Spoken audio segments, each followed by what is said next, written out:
Salut, c'est encore moi, Jade Thomas. Si vous ne le savez pas encore, bienvenue sur ma chaîne YouTube dédiée aux plantes, aux potagers et aux petits jardins d'intérieur. On me conseille toujours de demander aux spectateurs de s'abonner et de liker en début de vidéo, alors voilà, je le fais. N'hésitez pas à me soutenir. Bon, je sens que je commence à trop parler. Passons directement au sujet de la vidéo d'aujourd'hui. Bonjour à tous. Aujourd'hui, je vous invite à explorer un sujet fascinant, quand des parasites sont nos amis.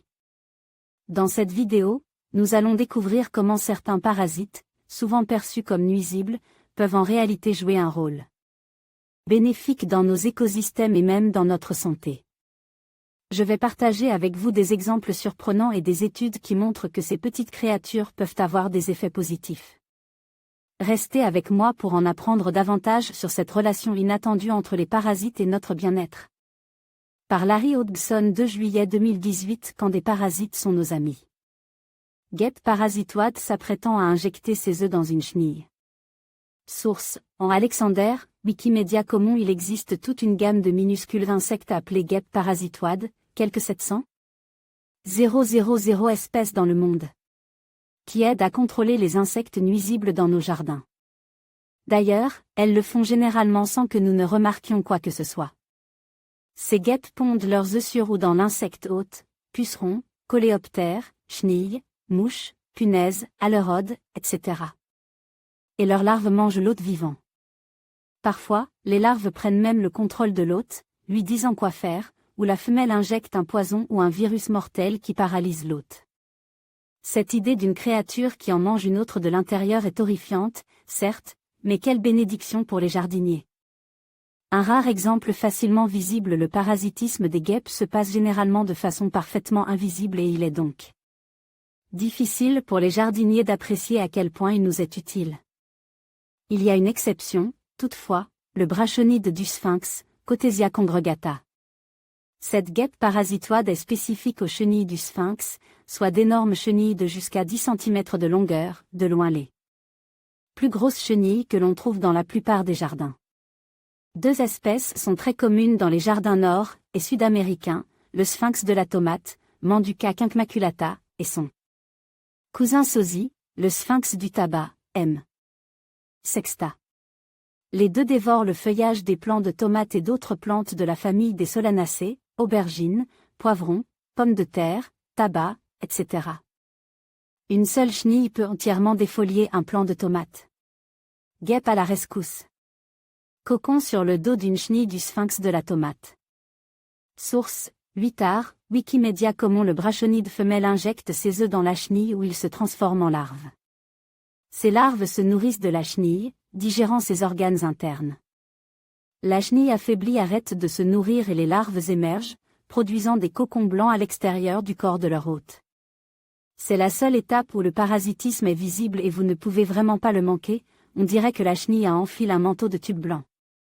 Normalement, je vous aurais suggéré de cueillir à la main n'importe quelle chenille que vous auriez trouvée dans votre jardin et de la déposer dans un pot d'eau savonneuse ou de l'écrabouiller avec votre soulier, mais si des cocons blancs sont visibles sur le dos de cette chenille, c'est exactement ce que vous devriez éviter de faire.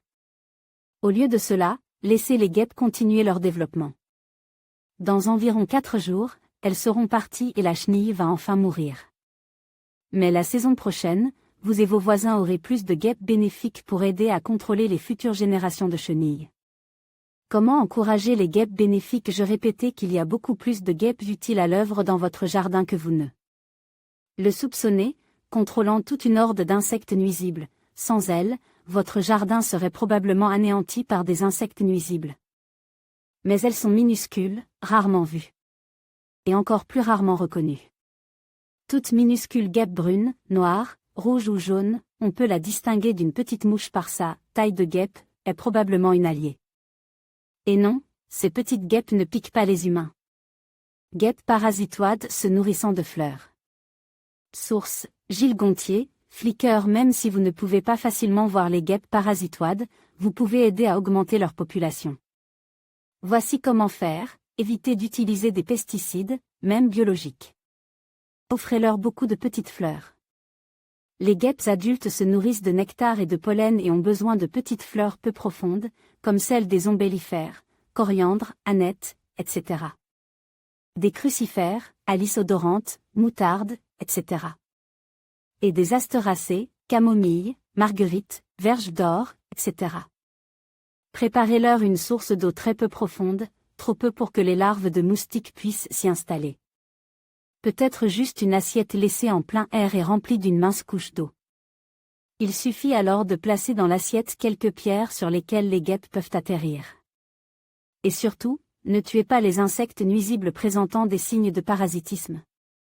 Guêpes parasitoides, qui auraient pensé que ces créatures au mode de fonctionnement si cruel pouvaient être nos amis? Nos partenaires locaux. En conclusion, bien que les parasites soient souvent perçus comme nuisibles, il est essentiel de reconnaître leur rôle crucial dans les écosystèmes.